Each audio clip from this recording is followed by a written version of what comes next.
Hello, everyone.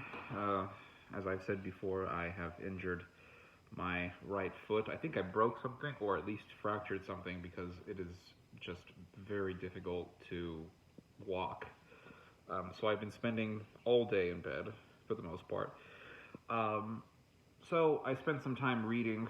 I read about the Russian-Ukrainian war. Spent some time reading on the neo-Nazis in Ukraine, how they have for years been receiving Western support, and their propaganda has been backed by Western outlets, or really by a Jewish billionaire by the name of Ihor Kolomoisky. Then I watched a film. I just got done watching a movie. It's called Truth and Justice, or Justice and Truth. I don't remember. It's an Estonian movie. I've never watched an Estonian movie before, but this film, Justice and Truth, this film was praised as the greatest film ever made in Estonia, which is amazing. I've never seen an Estonian film before. The film is very long. It's almost 3 hours long, but at the same time, it is beautifully shot.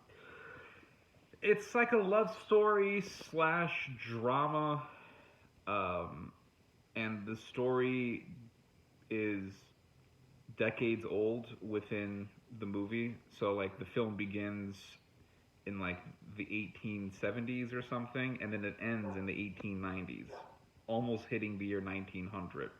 It's about this guy who is a newlywed, and he takes himself and his wife to this plot of land called Robber's Rise, and he gets into a dispute with his neighbor over everything: the property line, where the fence is supposed to be, where a ditch is supposed to be, and the fight begins pretty much with a ditch. This Estonian guy wants to grow wheat, he wants to grow rye, and so he makes a proposal to his neighbor about building a ditch, and he says to his neighbor, his very disagreeable neighbor, how about you pay half and I pay half for the ditch? And the neighbor says, well, who's going to pay for the water?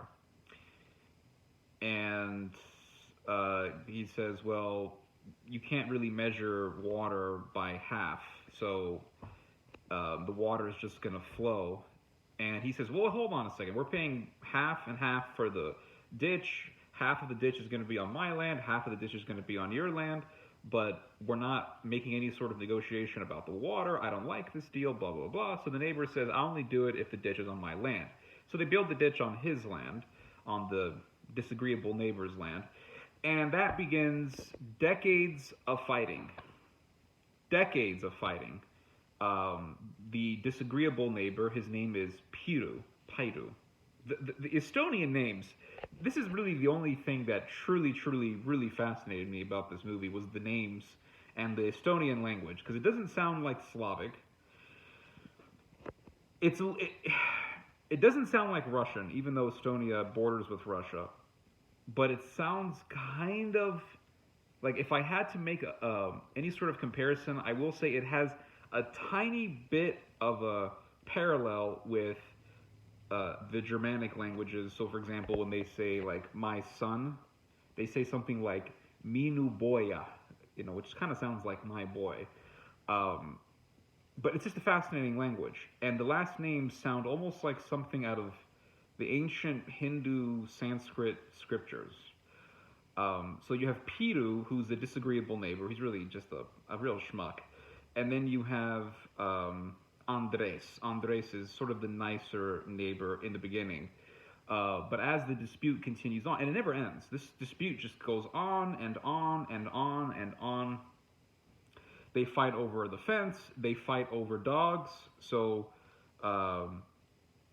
at one point, Piru shoots his neighbor's dog, kills his dog, and then later on, Andres finds his neighbor's dog eating his sausages in his kitchen. So to punish his neighbor for not watching his dog, he beats his neighbor's dog and then pours boiling water on it, not killing it but severely injuring it. It's pretty brutal. That's one thing I've noticed about European films. A lot of them get into like deranged brutality. It's crazy. You'll see this in French cinema as well. I've seen this in German cinema. They just get like really deranged. I'm not saying that American films don't get this way, but I noticed Europeans kind of have a knack for this, especially the French. But anyway, depressing movie. It's almost 3 hours long. At times, it kind of drags. But what I found fascinating, other than the language, is how this dispute just doesn't end. It doesn't end. It comes to the point where Piru's son wants to marry Andres' daughter, and the Andres literally disowns his daughter over this. It's that crazy. So it's a depressing movie. A bunch of people die. But it reminds, because we can look at a neighborly dispute. We can look at a neighborly dispute and we can say, oh, look, these neighbors are fighting each other over a property line, over a fence, over a dog, over a ditch or whatever. But this is merely a microcosm of how countries fight each other and how countries have constant tensions with each other, especially border countries. They have constant tension. You'll see this with Jews and Palestinians, Israelis and Palestinians. You see this with Russia and Ukraine. I mean, this is a very old dispute that goes back, they say it goes back centuries. It's very old, and it's not ending anytime soon. Serbs versus Croats, Macedonians versus Bulgarians, Macedonians versus Greeks. Oh, I said Macedonian. I'm supposed to say North Macedonian. It just goes on and on. And in the film, there are these little moments where somebody says, hey, be wise and just drop it. Just drop it. What's the point of continuing on this fight? And the guy says, if I do not continue on with the fight, then there is no justice. And so it's this sort of desire for justice, or this perception of justice in many ways, that continues conflict. The reality is that the reason why conflicts don't end is almost always because both sides do not give up. Both sides refuse to give up. And both sides know that if one of them gives up, the other one will take advantage of the one who has given up. It just doesn't end. It just doesn't end. And, there's a verse in the Bible, pride comes before destruction. Ain't that the truth? Anyway, guys, you guys just heard some theology. God bless.